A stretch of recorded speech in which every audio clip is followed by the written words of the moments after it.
Oui, merci Monsieur le maire. Alors, une fois n'est pas coutume, mais je crois qu'il est important de le dire, je voulais saluer l'engagement de la ville de Grenoble dans le dispositif Cité éducative.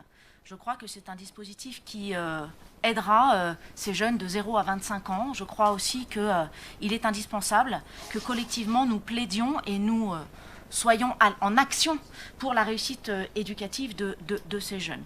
Alors, juste en préambule, peut-être un petit regret, puisque Madame Martin, vous avez utilisé 2 fois l'expression connivence éducative, qui je crois qu'on peut mettre quand même sur le compte de la maladresse, puisque la connivence, c'est la complicité intellectuelle et morale qui peut amener à faire abstraction d'entorse à la morale commise par l'autre. Je ne crois pas que dans la cité éducative, vos partenaires, que sont l'État notamment,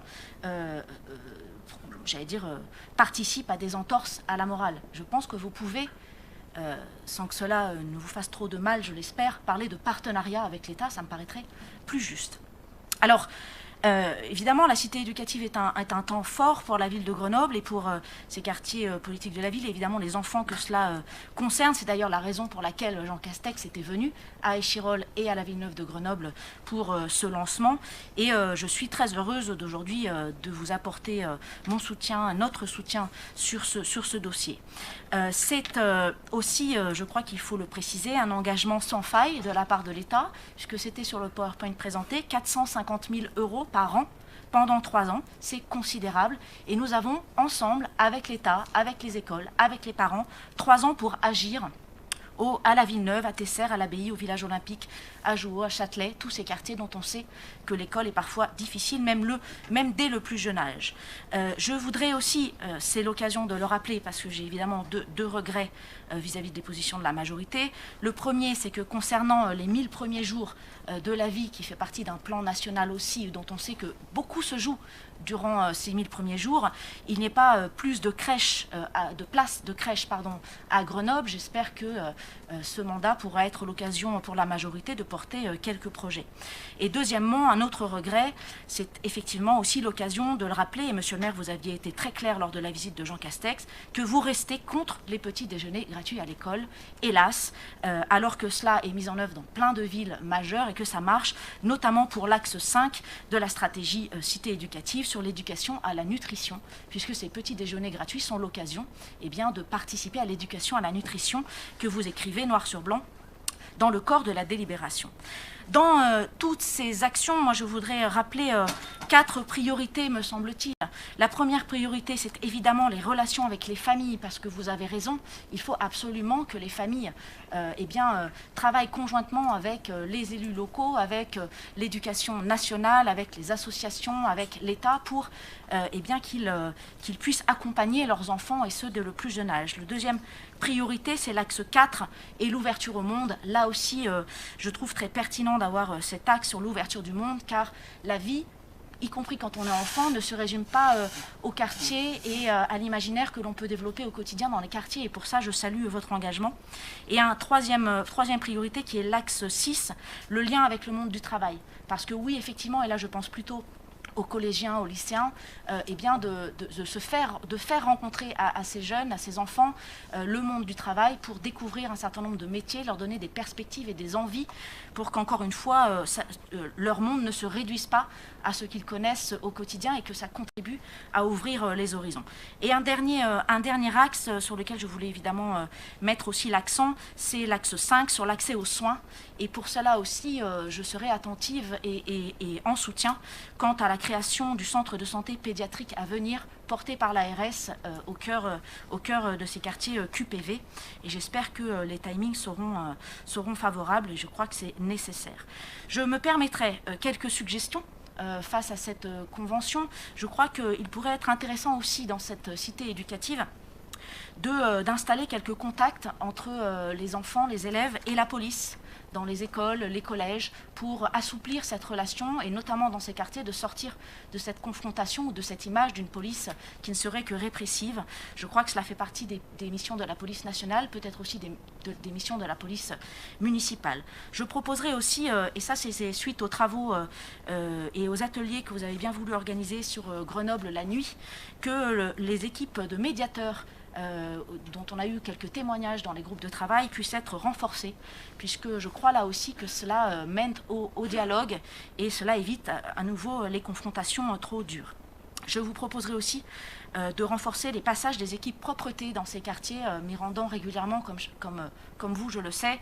On voit quand même qu'il y a un sujet d'entreposage, je ne sais pas comment dire, de dépôt, pardon, un peu sauvage aux abords des poubelles, ce qui quand même, dans le paysage, est quand même assez désastreux. Je pense qu'on pourrait inciter, j'étais tombée d'ailleurs sur une équipe de la ville et de la métropole en même temps, et on a discuté de cela, et je crois que ça pourrait être très important aussi pour l'atmosphère et le bien-être dans ces quartiers, de la même façon que dans les collèges et les lycées, et dès le plus jeune âge, même à l'école, on pourrait sensibiliser les enfants sur la question du déchet et de mettre ces déchets dans les poubelles.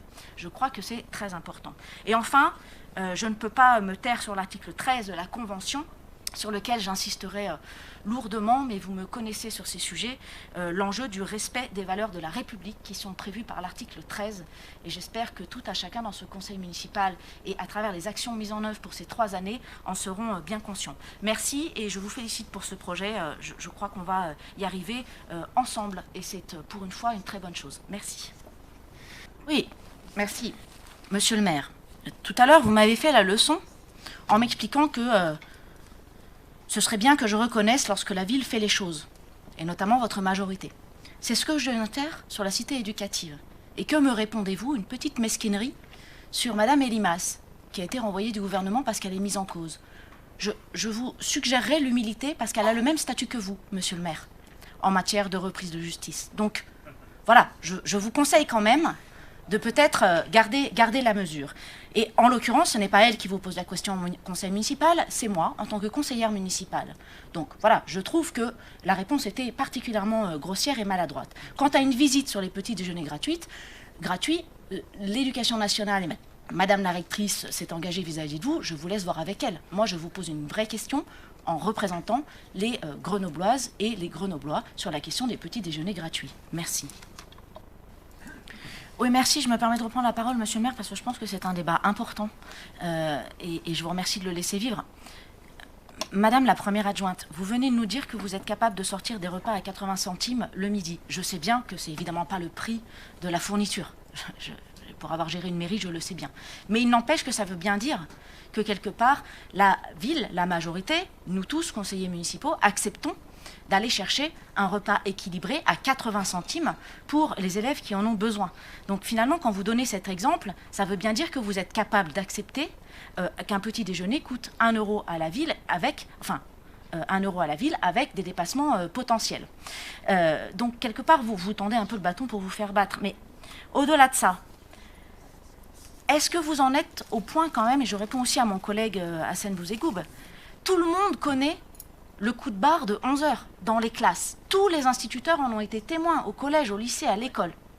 Ce coup de barre de 11 heures, c'est moins de concentration et de capacité d'apprentissage des enfants. Et c'est d'autant d'heures cumulées que d'acquis en moins à la fin de l'année. C'est ça l'injustice.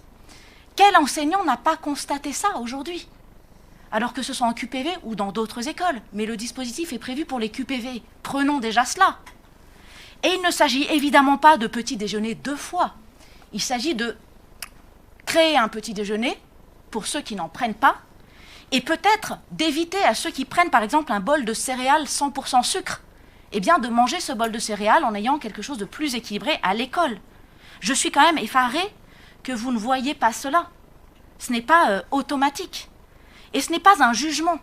C'est un accompagnement. De la même façon qu'on accompagne les devoirs au collège, ce n'est pas un jugement que de dire que les parents accompagnent plus ou moins bien les devoirs. C'est un coup de pouce que nous donnons à ces enfants, à ces collégiens pour les devoirs et à ces gamins pour les petits déjeuners gratuits. Et je vous donnerai 2 exemples.